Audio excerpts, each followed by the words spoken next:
Bonjour à tous et bienvenue à la correction de la section 3.1 du livre Séguin. Je suis à la page 327. Oui, 327. On va commencer par le numéro 3.1.6. Alors, on nous donne un graphique de force en fonction de la position en X et on demande le travail effectué par la force sur le bloc lorsqu'il se déplace de X égale à 2 à X égale à moins 3 mètres. Alors, rapidement, de quoi le graphique a l'air? Vous l'avez sous les yeux? Mais pour trouver le travail, quand on a un graphique de force en fonction de position, c'est qu'il faut faire l'air sous la courbe. Mais on ne fait pas ça n'importe comment. Il faut le faire de x égale à 0,2 mètres, qui est quelque part ici, là, avec une position qui arrive à moins 20 à peu près, jusqu'à la position x égale à moins 0,3, qui est quelque part ici. Et la valeur de la force à moins 0,3, ça serait 30 newtons. Ouais, 30 newtons. Voilà. Donc l'air sous la courbe qu'on veut faire, c'est ce triangle-là avec ce triangle-là. Sauf que il y a une twist, parce que là, on part d'ici. On part de x égale à 0,2 et on se déplace vers la gauche, à contresens de mon axe en X. Et donc, quand ça arrive, le travail va être égal à moins l'air sous la courbe. Contrairement à d'habitude où est-ce qu'on fait juste l'air sous la courbe, c'est on prend la valeur positive. Là, ça va être moins l'air sous la courbe. Donc, ça revient à inverser les signes des régions d'air sous la courbe. Donc, ce qu'on va faire, c'est moins, j'ouvre la parenthèse, et là, j'écris l'air sous la courbe de chacun de mes deux triangles. Je vais commencer par mon triangle de gauche, celui qui est au-dessus de l'axe horizontal. Lui, il a une base de 0,3, une hauteur de 30, on divise par 2 parce que c'est un triangle, et son aire est positive parce qu'il est au-dessus de l'axe horizontal. Tandis que mon deuxième triangle, celui à droite, lui, il est sous l'axe horizontal, donc il a une aire négative, une base de 0,2, une hauteur de 20, on divise par 2 parce que c'est un triangle. Donc on fait le calcul de ce truc-là et ça me donne la réponse directement, moins 2,5 joules. Et voilà. Pas plus compliqué que ça. La twist, là, c'était de comprendre que puisqu'on se déplace à sens contraire de l'axe X, ben, il faut comme inverser le signe de l'air sous la courbe. C'était la difficulté ici. Ce qui m'amène au numéro 7. Alors, on a une force de tension qui est effectuée sur le bloc et on a plusieurs questions ici. On nous demande tout d'abord de calculer en A le module de la force normale. Bon, ben, quand on a plusieurs forces qui agissent sur un objet, vous en venez habitué, il faut qu'on aille faire la somme des forces. Donc, sur le bloc, il y a une force gravitationnelle vers le bas, il y a une force normale vers le haut, il y a une tension dans la corde dans cette direction-là. Et là, ce qui est pratique, c'est qu'on nous donne directement les composantes de la tension. Donc, si on m'avait juste donné un angle, il aurait fallu que je le décompose, mais là, j'ai pas besoin. Parce qu'on me dit que la tension dans la corde, c'est 40 I. 40 I, ça veut dire qu'il a une composante en X de 40 newtons plus 30 J, donc ça veut dire composante en Y, TY de 30 en J. Donc ça c'est pratique, on va déjà pouvoir mettre ça dans notre somme des forces. Et j'ai du frottement. On sait que le bloc se déplace, donc s'il se déplace, c'est parce qu'il subit un frottement cinétique avec le sol et c'est orienté vers la gauche parce que le frottement cinétique s'oppose au déplacement vers la droite. Donc, ce sont mes forces. Et donc, si je cherche la force normale, il faut que j'aille faire la somme des forces en Y parce que la normale fait partie de ma somme des forces en Y. C'est égal à masse fois accélération en Y, mais le côté droit de l'équation tend vers 0 parce que j'ai pas d'accélération en Y. J'en aurais peut-être une, mais seulement en X, pas en Y. Et ensuite, ben, on met nos composantes positives, négatives, comme on a l'habitude de faire. La normale est positive. La force gravitationnelle est négative, c'est égal à mg. Et, il ne faut pas que j'oublie, la composante en Y de ma tension, hein, parce que ça a un effet sur la normale. Donc ça, c'est tension en Y qui vaut 30, en fait.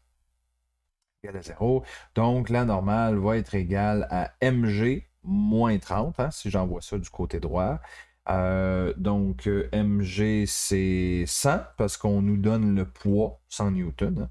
Donc, c'est 100 newtons moins le 30, je l'envoie du côté droit. Là. Donc, ma normale est égale à 70 newtons. Voilà. Ce qui m'amène au B. On me demande ensuite le travail fait par la force de tension. Donc, petit rappel de la définition de la force de travail. Rappel de la définition de travail. Voilà, comment mathématiquement on le calcule. Bien, il faut prendre la grandeur de la force fois la grandeur du déplacement fois cosinus de l'angle entre les deux. Sinon, l'autre possibilité, on peut aussi utiliser l'autre définition mathématique, c'est-à-dire la composante en x de la tension fois le déplacement en x, plus composante en y de la tension fois déplacement en y. C'est les deux façons. On va choisir la façon qui me semble la plus rapide et efficace selon les données qu'on a. Étant donné que je ne connais pas l'angle du vecteur tension, ben, je vais utiliser ma définition de droite. Remarquez bien qu'il serait facile à trouver l'angle, fait que je pourrais quand même m'en sortir, mais par paresse ou par efficacité, hein, en examen on veut être efficace puis gagner du temps, ben, on est mieux d'utiliser l'équation de droite. Donc, ma composante en x de la tension, c'est 40, et le déplacement en x, il est donné dans l'énoncé, c'est 7 mètres. Tension en y, bon, ça vaut 30, mais le déplacement en y, c'est 0. Fait que tout le deuxième terme va valoir 0 de toute façon. Fait que le travail fait par la tension dans la corde, c'est simplement 40 fois 7, c'est-à-dire 280 joules. C'est tout. Ce qui m'amène à C. On cherche le travail de la force normale. Bon, pour la force normale, ben là, je vais utiliser la première définition. Vous allez comprendre pourquoi. Grandeur de la normale fois la grandeur du déplacement fois cos de l'angle entre la normale et le déplacement. Et là, regardez bien là. Mon déplacement, il est horizontal. Hein? Il serait ici, là, il serait confondu avec mon axe X. Donc, quel serait l'angle entre mon déplacement et la normale? C'est 90 degrés. Mon déplacement est horizontal. Ma force normale est verticale. L'angle entre ça, ben, c'est 90 par définition. Et si on calcule normal fois déplacement fois cos de 90, ben, ça donne 0. Peu importe que vaut la normale et le déplacement, puisque c'est multiplié par cos de 90, ça va donner 0. Je n'ai même pas besoin de me casser la tête de rentrer d'autres chiffres, je sais directement que c'est 0. Okay. Ce qui m'amène à D. Le travail est fait par la force gravitationnelle. Donc là, ici, on va mettre la grandeur de la force gravitationnelle, c'est mg, fois la grandeur du déplacement, fois cos, et encore une fois, ça va être 90. Parce que force gravitationnelle, c'est vertical, mon déplacement est horizontal, donc l'angle entre les deux, c'est encore 90. Donc, évidemment, ici aussi, ça va être 0. Je n'ai pas besoin de perdre mon temps à aller calculer mg. E, le travail fait par la force de frottement cinétique. OK. Bon, ça, par contre, ce ne sera pas 0. Donc, la grandeur de la force de frottement cinétique, c'est μc fois la normale, fois le déplacement S, fois cos de l'angle entre la force de frottement et le déplacement. Bon. Les deux sont horizontales. C'est juste que le frottement est vers la gauche, puis le déplacement est vers la droite. Donc, quel est l'angle entre ces deux vecteurs-là? Ça va être 180. Hein, quand on a une droite vers la gauche, puis une droite vers la droite, l'angle entre les deux, c'est 180. OK? Donc, c'est exactement ça pour mon frottement. 180. Et donc là, ce qui me reste à rentrer ici, ben, c'est les valeurs que je connais. Donc, le coefficient de frottement donné dans l'énoncé est 0,1. La normale, je l'ai trouvé à la question A, c'était 70, fois déplacement S qui vaut 7, cos de 180, ça donne moins 1. Donc, si on fait le calcul de ça, ça va me donner moins 49 joules, et c'est la réponse. Ce qui m'amène au numéro 8. Donc, on a un bloc sur une table, il n'y a pas de frottement. On nous donne la force de tension dans la corde, on nous donne le déplacement, et on cherche donc la vitesse finale du bloc, sachant que la vitesse initiale, c'est en A de 5 mètres par seconde en X. Donc, pour trouver la solution ici, on va on va utiliser la définition du... comment qu'on s'appelle? Le théorème de l'énergie cinétique, qui est ceci. Ça dit que l'énergie cinétique finale, c'est égal à l'énergie cinétique initiale plus le travail total. Ça, c'est l'équation qui est dans votre feuille de formule. Vous l'avez aussi sous la forme suivante, là. Travail total est égal à delta énergie cinétique. C'est la même chose. Hein, parce que si on développe delta K, ben, ça va donner KF moins KI. Puis là, si on réarrange les termes, ben, ça revient à exactement la même équation. Donc moi, ma façon préférée, c'est la façon de gauche. Donc c'est vraiment là, ça que je vais utiliser. Puis je peux développer un petit peu l'énergie cinétique finale. On sait que c'est 1/2 masse fois vitesse finale au carré. L'énergie cinétique initiale, c'est 1/2 masse fois vitesse initiale au carré. Le travail total maintenant, ben là, on a un travail à calculer par force qui agit sur le bloc. Donc, si je m'en vais faire très rapidement un schéma des forces, XY, le bloc est dans le centre, il subit une force gravitationnelle, il subit une force normale, il subit une tension. Dans l'énoncé, il appelle ça un F majuscule. On va l'écrire F majuscule, là, bien qu'on pourrait appeler ça une tension dans la corde. Et il n'y a pas de frottement. Fait que c'est tout, il n'y a rien d'autre. C'est les 3 seules forces. Donc, s'il y a 3 forces qui agissent sur le bloc, alors nous aurons 3 travaux à calculer. Un travail fait par la force normale, un travail fait par la force gravitationnelle et un travail fait par la force extérieure ou la tension, là, dépendamment comment vous voulez l'appeler. Alors, ce sont les 3 travaux que j'ai à calculer. Mais, bonne nouvelle, le travail fait par la normale et le travail fait par la force gravitationnelle, ça va être 0 car θ est 90 degrés. Hein? Si on revient à l'exemple d'avant, pour la même raison, le travail de la normale et de la force gravitationnelle, ça va donner 0. Parce que ici aussi, la normale et la force gravitationnelle sont verticales, tandis que mon déplacement est horizontal. Mon déplacement il est confondu avec l'axe X. Donc, l'angle entre la force et le déplacement, c'est 90. Cos de 90, ça donne 0. Fait qu'au final, j'aurais pas besoin de calculer ces deux-là. Il va juste me rester le travail fait par la force extérieure. Ceci dit, je peux développer ou remplacer les choses que je connais.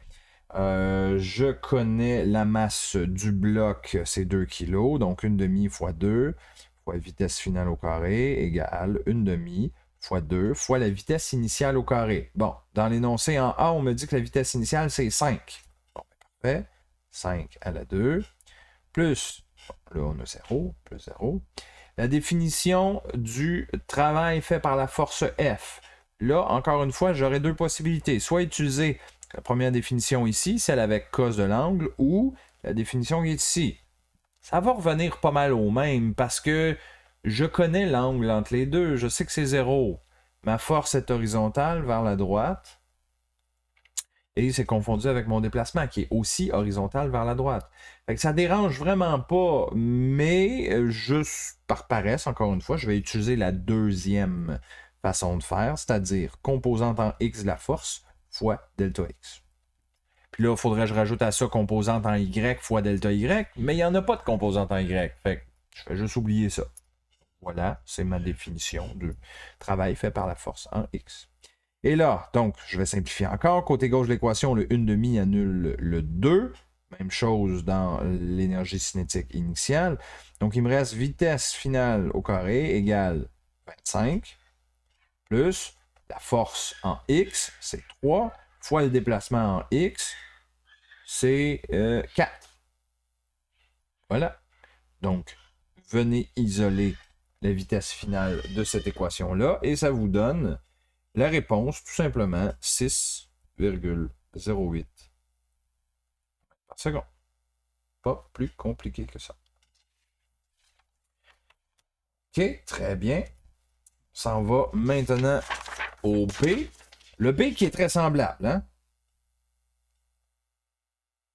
Très semblable parce que c'est la même situation, c'est juste qu'on change la vitesse initiale.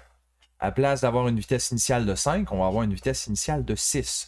Fait que ce que je vous propose, à la place de recommencer le problème et de vous réexpliquer exactement la même chose, je vais juste repartir de cette ligne-là, en fait. Là. Celle-là. je repars de là. OK? Fait que là, qu'est-ce qu'il me reste? Il me reste VF carré égal. Et là, à la place d'être 5 à la 2, ben, on a changé cette vitesse-là.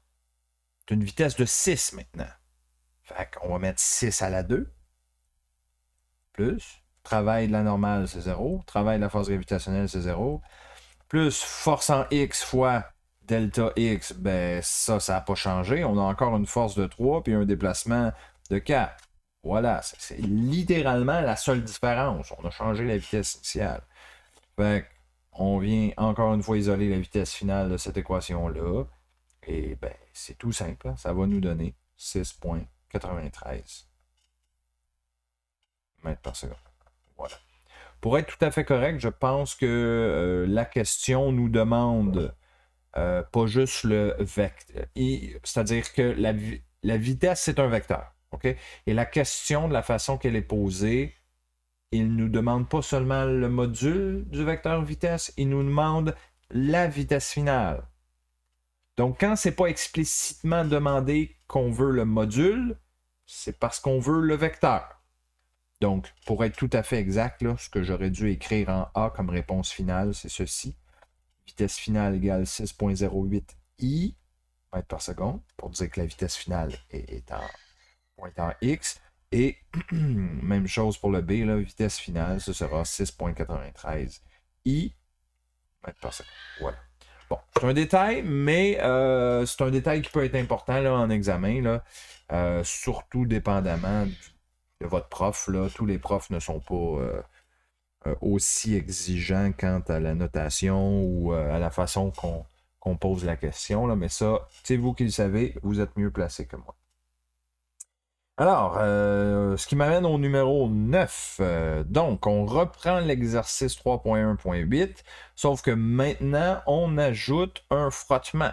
OK, qu'est-ce que ça change? Ben, ça change que on va avoir une quatrième force. Hein? Ici, j'avais 3 forces. Ben là, il faudrait que je rajoute un frottement. Le frottement qui serait orienté vers la gauche pour s'opposer au déplacement vers la droite.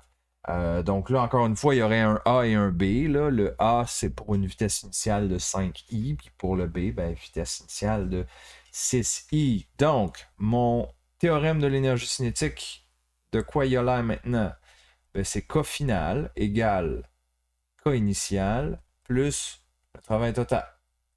Bon, là, le départ, vous allez le reconnaître. C'est une demi, masse fois vitesse initiale finale carrée égale une demi, masse fois vitesse initiale carrée. Plus travail total. Bon, travail de la normale, plus travail de FG, plus le travail de la force de tension dans la corde, là, force extérieure, dépendamment comment vous l'appelez, plus travail fait par le frottement cinétique. Voilà, c'est ça que ça change. Ça va faire un travail supplémentaire. Parce que ça, puis ça vaut encore 0, car θ égale 90 degrés. Donc ça ne change pas. Fait que, on remplace les choses. Une demi fois 2 fois vitesse finale égale une demi fois 2 fois vitesse initiale qui est 5 carré. Plus 0 plus 0. Travail fait par la force extérieure, ben là, je pense pas que j'ai besoin de vous le réexpliquer. Hein. On s'entend que ça n'a pas changé. C'est la même chose qu'au numéro précédent. Voilà. Ce qu'il y a de nouveau ici, c'est le travail fait par la force de frottement. Donc, travail fait par la force de frottement, c'est égal à la grandeur de la force de frottement que je vais directement remplacer par sa définition, c'est-à-dire mu cinétique fois la normale, fois le déplacement en x. Voilà. Là, j'ai directement utilisé la deuxième définition du travail. Hein, la définition qui est composante par composante. Cette définition-ci. Encore une fois, remarquez bien que j'aurais pu utiliser la première définition, celle avec cos de l'angle. Parce que le frottement, je sais qu'il est à un angle de 180 degrés. Fait que c'est pas vraiment plus long, mais bon. Vous faites un choix, puis les deux réponses se valent tout à fait. Là. Moi, j'ai fait ce choix-là pour ce numéro-là. Alors, le 1/2 annule le 2, même chose ici. Donc, il me reste vitesse finale carrée égale 5 à la 2, qui est 25. Plus fx fois delta x, donc ça ne change pas non plus, c'est encore 3 fois 4. Plus mu cinétique, le coefficient c'est 0,1, fois la normale. Bon, là, Ma normale ici est égale à mg, mais techniquement, je le sais pas. Et faut aller la trouver en faisant la somme des forces en y. J'ai pas d'accélération en y.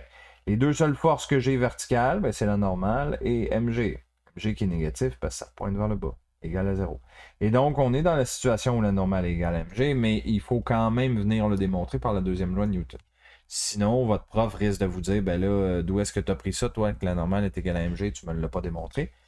C'est ça. Et donc, on le démontre. C'est 3 lignes, là, comme vous avez vu. C'est très rapide, mais il faut le faire.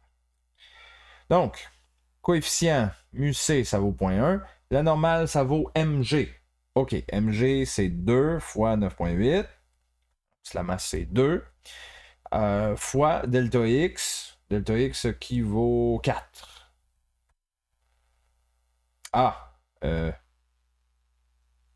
Qu'est-ce qui va pas dans mon affaire? Ah oui, c'est ça. Oui. OK, là, ça, c'est une grosse erreur que j'allais faire. J'ai oublié le négatif. Parce que quand on utilise la deuxième définition du travail, ce que j'ai fait ici, c'est la force en X fois delta X. Mais la force de frottement en X, elle est négative parce qu'elle pointe vers la gauche. OK? Donc, c'est ça. J'étais en train d'oublier le négatif. Puis c'est très important parce que, évidemment, ça n'aurait pas arrivé à la bonne réponse. Donc ça va. Rendu là, il me reste juste à isoler vitesse finale.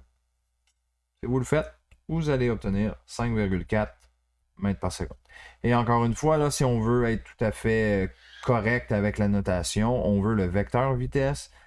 Vitesse finale, ça va être moins. Pas vrai.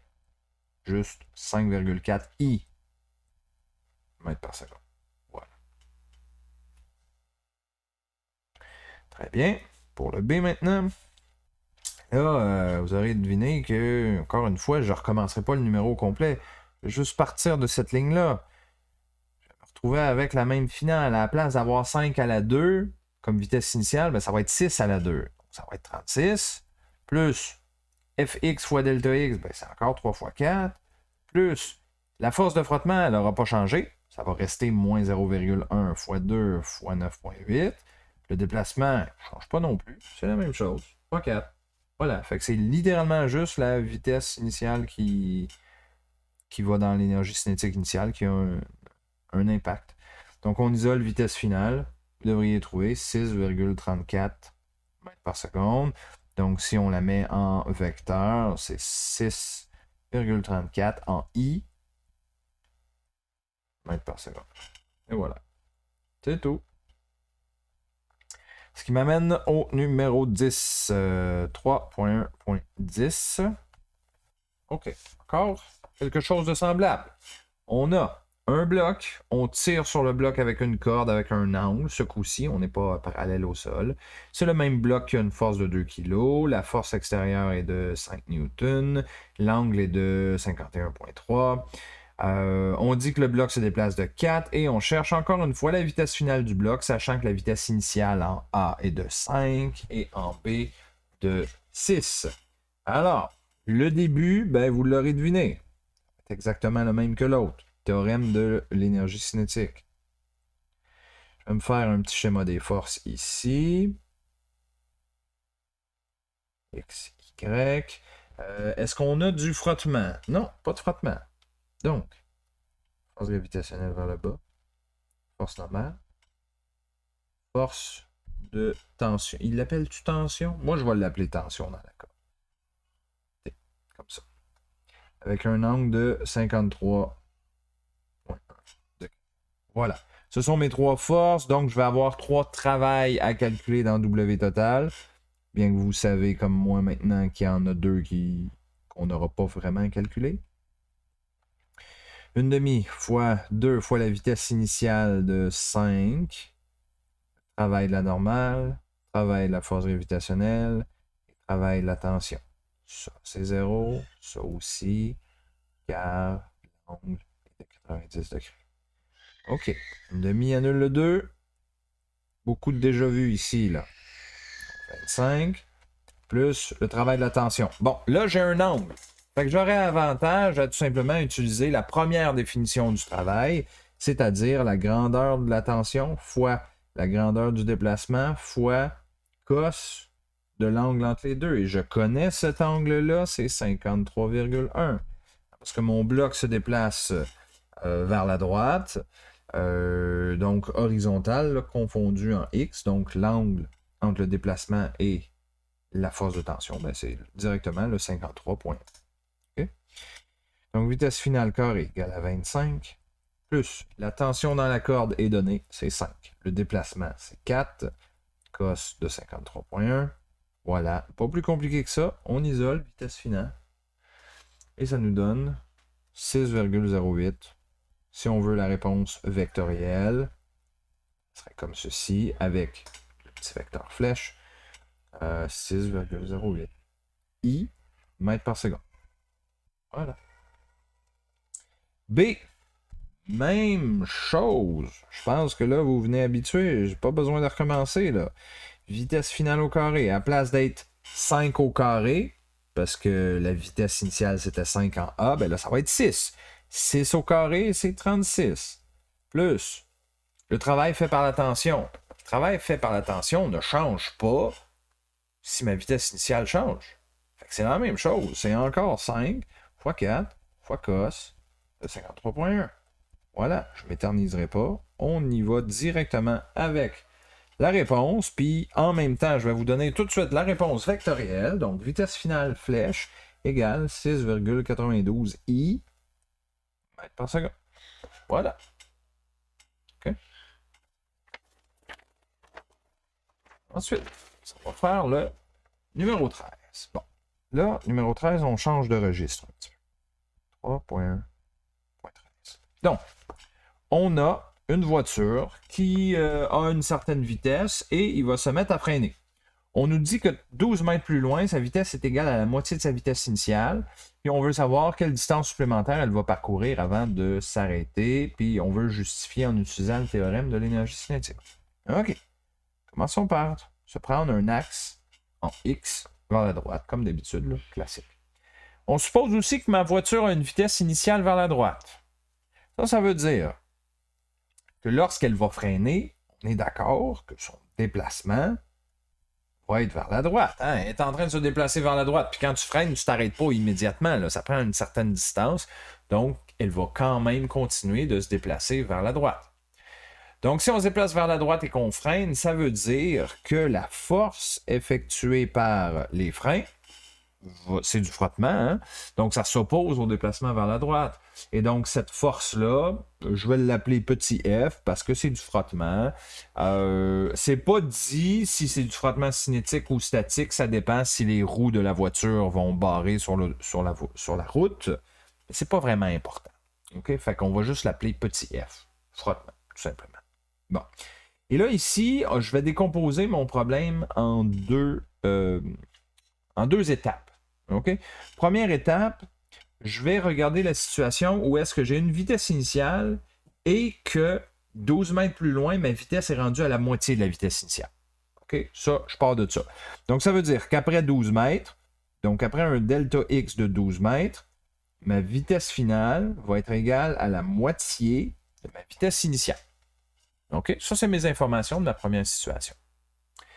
Si ma vitesse finale est égale à la moitié de ma vitesse initiale, ça veut dire que ça va avoir un impact sur mes énergies cinétiques, ça. Parce que regardez bien, imaginons que, je vais le faire ici, là, mon énergie cinétique finale, vous savez que c'est 1/2 masse fois vitesse finale au carré. Mais là, si je sais que ma vitesse finale, c'est la moitié de ma vitesse initiale, ben, je peux utiliser cette relation-là et l'insérer dans mon énergie cinétique. Hein? Donc, ça va devenir ceci. 1/2 masse fois, là, j'ouvre la parenthèse, je remplace VF par 1/2 VI. Tout ça au carré. Donc là, mon carré va se distribuer sur le 1/2 et sur le VI carré. Donc, il me reste 1/2 fois la masse fois 1/4 fois VI carré. Comme ceci. Je vais réarranger les termes, puis je vais faire exprès de faire de quoi d'un peu bizarre, mais vous allez comprendre pourquoi. Mon 1 quart, là, je vais l'amener en avant complètement, puis je vais pas le multiplier par le 1,5. Je vais le laisser 1 quart en avant, puis je vais rentrer le 1,5 masse dans la parenthèse. Là, ça va devenir 1,5 masse fois VI carré. Voilà. Et là, voyez-vous donc que ce qui est à l'intérieur de ma parenthèse, 1,5 MVI carré, ça, c'est la définition de mon énergie cinétique initiale. Pourquoi j'ai fait ça? Ben, c'est juste pour vous rendre plus évident le fait que quand ma vitesse finale est égale à la moitié de la vitesse initiale, ben, étant donné que les vitesses sont élevées au carré dans les énergies cinétiques, ça fait que l'énergie cinétique finale va être égale au quart de l'énergie cinétique initiale. Ça, là, si vous êtes vite en maths, vous auriez pu le trouver juste mentalement, mais je comprends que c'est peut-être pas tout le monde qui a ce réflexe-là rapidement de dire OK, la vitesse est au carré, donc les énergies cinétiques, ben, à place d'être un facteur 1,5, ça va être un facteur 1 quart. Okay. Si vous n'êtes pas capable de le voir mentalement, c'est pas grave. C'est pour ça que je l'ai fait au long avec vous sur papier, mais vous pourriez retrouver ce genre de raisonnement-là en le faisant de la façon que je viens de vous montrer. C'est une petite démonstration, on pourrait dire ça comme ça. OK, donc ça, là, c'est un résultat important, ça. Parce que dans l'énoncé, c'est bien dit, il faut utiliser le théorème de l'énergie cinétique. Donc, théorème de l'énergie cinétique qui est K final égale à K initial plus travail total. Bon, dans ce cas-ci, travail total, c'est sûr que j'aurais pu parler du fait qu'il y a une force gravitationnelle et une force normale, mais comme on a vu tantôt, l'angle entre la normale et le déplacement, c'est 90, et l'angle entre la force gravitationnelle et le déplacement, c'est 90 aussi. Il va y avoir des choses qui vont valoir 0 dans W total. Ce que je peux faire aussi, maintenant que je sais que K final c'est égal à 1 quart de KI, je vais remplacer ça là-dedans. Donc ça devient 1 quart de KI est égal à KI, plus W total qui est W normal plus WFG plus W frottement, qui est le freinage. Normal et FG vaut 0 car θ égale à 90 degrés, comme je viens de vous mentionner. Donc là, si je soustrais KI de chaque côté, parce que j'ai un quart de KI à gauche, puis j'ai un KI, le 1 est sous-entendu à droite, là, un KI à droite. Donc si je soustrais de chaque côté par un KI, ben, le côté gauche devient moins 3 quarts de KI, qui est égal à travail du frottement. Le travail du frottement, c'est égal à la grandeur de la force, F, fois le déplacement, qui est delta X dans ce cas-ci, fois cos de l'angle entre la force et le déplacement, cos de 180. Mon déplacement est vers la droite, mon frottement est vers la gauche. Donc l'angle entre les deux, c'est un demi-tour, c'est 180 degrés. Voilà. OK, j'ai ça. Mais mon déplacement, dans ma première situation, je le sais ce que c'est. C'est 12. Frottement fois 12, cos de 180, c'est moins 1. Okay? J'ai moins 1 de chaque côté de l'équation. Je peux annuler les négatifs. Puis, mieux que ça, je peux maintenant venir isoler le frottement. Je divise par 12 de chaque côté. Donc, mon frottement va maintenant être égal à 3/48e de K initial. Je peux pas trouver un chiffre. Pas encore. Parce que je ne connais pas K initial. Mais je connais la relation entre le frottement et l'énergie cinétique initiale de ma voiture. Ça, c'est bien important. Je mets ça de côté, puis je m'en vais faire ma deuxième situation. Ma deuxième situation, là, je repars du tout début. Donc, j'ai encore ma même vitesse initiale. J'ai donc encore mon énergie cinétique initiale, mais maintenant, mon déplacement total, je ne sais pas c'est quoi. Puis je sais que ma vitesse finale, je veux que ce soit 0. Je veux qu'on s'arrête. Okay? Parce qu'on se rappelle que c'est ça la question. C'est quelle distance supplémentaire est-ce qu'on va parcourir avant de s'arrêter? C'est ça qu'on veut. Et après ça, ben, je repars encore une fois de ma définition de du théorème de l'énergie cinétique. OK? Donc, énergie cinétique finale, ben là, on s'entend que ça va être 0 parce que j'ai plus de vitesse finale. Si j'ai plus de vitesse finale, c'est 0.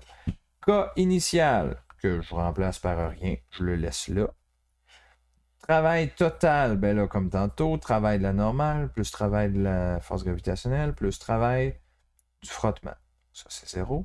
Ça, c'est 0, car θ égale à 90 degrés.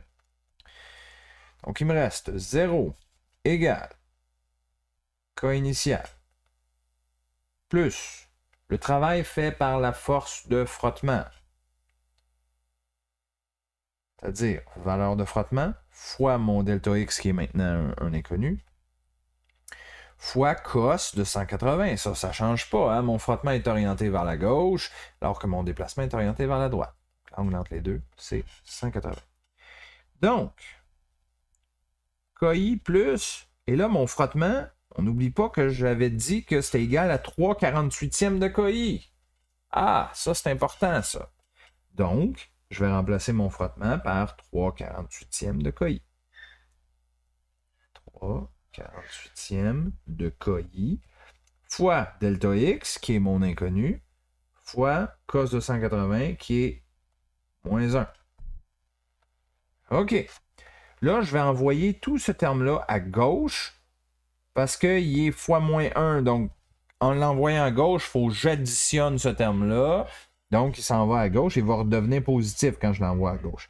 Donc, c'est 3/48e de KI fois delta X égale à KI. Bon, là, vous voyez que j'ai KI de chaque côté de l'équation. Je peux diviser par KI, et KI s'annule. Donc, il me reste 3/48e de delta X qui est égal à 1. Donc, delta X égale à 48 tiers, c'est-à-dire 16 mètres. Mais là, on n'oublie pas que dans cette deuxième situation-là, j'ai commencé mon problème du tout début avec mon cas initial qui était le même que ma première étape. Et vu que la question, c'est quelle distance supplémentaire après le 12 mètres est-ce que je parcours avant de m'arrêter? Distance supplémentaire, ça veut dire qu'il faut que je prenne mon 16 mètres et que je soustrais mon 12 mètres que j'ai déjà parcouru. Et donc, la distance supplémentaire avant de m'arrêter, ce sera 4 mètres. Donc, 4 mètres, c'est la réponse. Voilà. Là, moi, j'ai fait la version au long mathématique avec la preuve très, très officielle, mathématique et tout. Si vous allez voir le corrigé, ou plutôt la réponse dans le livre, il fait pas ça, lui. Il fait un calcul de proportion. Donc, ça serait l'équivalent... Le livre fait l'équivalent d'une démonstration plus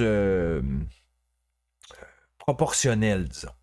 Il fait des rapports d'énergie qui restent à la fin du premier 12 mètres, puis il utilise cette proportion-là pour ensuite trouver quelle proportion restante va créer quelle... Bon. Vous irez la lire. Si vous n'avez pas aimé ma preuve mathématique, vous irez lire la preuve de proportion qu'il fait dans le livre pour voir si vous préférez. Par expérience, habituellement, les étudiants préfèrent la méthode que je viens de vous montrer. Parce que la méthode de proportion de corriger du livre est vraiment pas évidente. Là. Vous allez aller lire le texte. Si vous ne comprenez pas, ben vous êtes un peu coincé là parce qu'il n'y a rien de semblable à ça vraiment dans le livre. Là. Donc, c'est pour ça que moi, je la fais au long. T'sais, c'est sûr, ma méthode est plus longue. Elle est moins... on le fait moins là, mentalement que la version proportionnelle du livre. Là. Mais... ça, c'est très rigoureux, on le fait au long, puis ça donne évidemment le bon résultat. Donc, dernier numéro que je ferai pour cette section-là, c'est le 3.1.15 et vous allez voir, c'est très rapide. Hein? Donc, on a un beau grand énoncé, puis là, vous irez voir l'image, là. Pour nous dire qu'on a un bloc attaché à un ressort. Le ressort est attaché à un clou en plein milieu. Donc, mettons que mon point noir, c'est le clou. On a un ressort. Puis à l'extrémité, on a un bloc. Et là, le bloc, là, je fais une vue de haut en passant. Là. Je vais faire plus de place. Là. Ça, c'est une vue de haut. Et le bloc est en train de se déplacer. Donc, il est en train de tourner comme ça. Là. Fait qu'évidemment, mon cercle est vraiment trop petit. Là. Mettons plus comme ça. Donc là, mon bloc, il effectue une trajectoire circulaire, comme ceci. OK?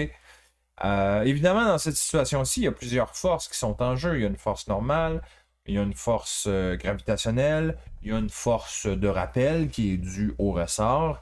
Mais allons lire la question. Déterminer le travail effectué par le ressort sur le bloc pendant que celui-ci effectue un quart de tour. OK, ça a l'air bien compliqué, là, mais regardez bien ça. Le travail fait par la force de rappel du ressort, c'est égal à la force de rappel du ressort, fois le déplacement, fois cos de l'angle entre la force de rappel et le déplacement. Je vais laisser θ pour le moment. OK? Fait que là, ça serait la façon de faire. Faudrait calculer la force de rappel du ressort. Faudrait calculer le déplacement, S, qui serait essentiellement un quart de tour. Et donc ça, avec la longueur du ressort, on pourrait le calculer. Donc, tu sais, tout ça se calcule, sauf qu'on ne fera pas ça. Parce que regardez bien, la force de rappel du ressort, ça tire sur le bloc. Hein? Le ressort est un peu étiré, en fait, quand le bloc tourne. Là. Donc ça, c'est la force de rappel du ressort qui est comme ça, orientée vers le centre. Tandis que mon déplacement, ben, il est orienté perpendiculairement au rayon. Là. Ça, c'est mon petit déplacement. Fait que quel est l'angle entre la force et mon déplacement? C'est un angle de 90. Puis on sait ce que ça donne, cos de 90. Ça donne 0. Fait qu'on arrête là, on n'a pas besoin de continuer plus loin. Là. Puis là, si vous me dites, oui, mais il faut que ça fasse un quart de tour au complet. OK, d'accord. Mais donc, comprenez bien que à chaque instant que le bloc se déplace, la force de rappel du ressort va toujours être perpendiculaire au déplacement. Parce que la seconde d'après, le bloc est rendu là, mettons. Là. Il s'est déplacé, il est rendu là. Bon, rendu là, la force de rappel est rendu orienté, il y a un angle comme ça. Et pendant que ma force de rappel est comme ça, ben mon déplacement aussi, là, il s'est incliné lui aussi. Il s'est incliné, mais il reste toujours perpendiculaire à mon rayon. Et ça, c'est vrai pour chaque point. Quand mon bloc va être rendu ici, il se passe la même chose. Ma force de rappel est rendue verticale vers le haut. Et là, mon déplacement, ben, il est rendu vers la droite. Donc, toujours cet angle de 90 degrés là.